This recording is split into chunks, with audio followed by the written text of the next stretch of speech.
ഈ ആശുപത്രി ആക്രമണത്തോട് ഇസ്രയേൽ പ്രകടിപ്പിച്ച ആ യുദ്ധക്കുറ്റം എന്ന പ്രയോഗമായിരുന്നു. ആശുപത്രികൾ ആക്രമിക്കുന്നതും മനുഷ്യരെ കൊല്ലുന്നതും ഒന്നും ന്യായീകരിക്കാവുന്നതല്ല.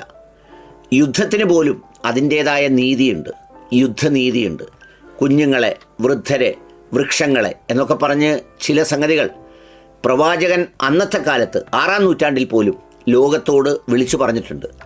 അതിനെ തുടർന്ന് യുദ്ധകുറ്റകൃത്യങ്ങൾ എന്തൊക്കെയാണെന്നുള്ളതിനെ സംബന്ധിച്ച് രേഖപ്പെടുത്തപ്പെട്ട ഡോക്യുമെൻസുകളും അവൈലബിൾ ആണ്.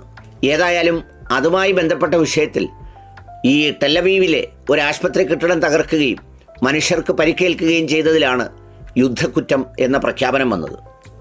ഓർക്കണം, അറിയേണ്ടത്, ഈ പറയുന്ന ഗസയിലെ ഫലസ്തീനിൽ അവിടെ ആരും ന്യൂക്ലിയർ ബോംബ് ഉണ്ടാക്കുന്നില്ലല്ലോ. അവിടെ ഈ യുദ്ധം തുടങ്ങിയതിന് ശേഷം അവിടെ തകർത്ത ഹോസ്പിറ്റലുകൾ, ഒന്ന് അൽഷിഫ ഹോസ്പിറ്റലാണ്, പൂർണ്ണമായും ഇതുവരെ തകർന്നിട്ടില്ലെന്നത് ഭാഗ്യം. 2 നസർ ഹോസ്പിറ്റൽ, ഖാൻ യൂനിസിൽ സ്ഥിതി ചെയ്യുന്ന നസർ ഹോസ്പിറ്റൽ. 3-ാമത്തത് അൽ-അക്സ ഹോസ്പിറ്റൽ. 4-ാമത്തത് European hospital, Al Najjar hospital, Al Quds hospital. പിന്നെ ഹോസ്പിറ്റൽസ് ഇൻ റഫയും അതുപോലെ തന്നെ മറ്റൊരുപാട് ക്ലിനിക്കുകളും.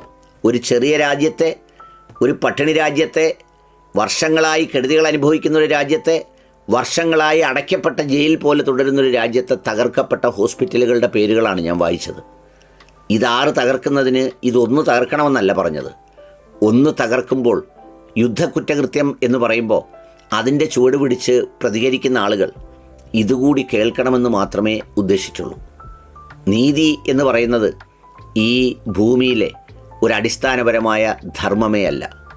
മൈറ്റ് ഈസ് റൈറ്റ് എന്നോ അല്ലെങ്കിൽ നമ്മൾ പണ്ട് പറയുന്ന കാട്ടുനീതിയിലൊക്കെ പറയുന്നത് പോലെ കരുത്തുള്ളവൻ, സമ്പത്തുള്ളവൻ, സംവിധാനങ്ങളുള്ളവൻ, അവൻ്റെ നീതിയാണ് നീതി എന്നതാണ് ഈ ലോകത്തിൻ്റെ ഒരു നടപടിക്രമം.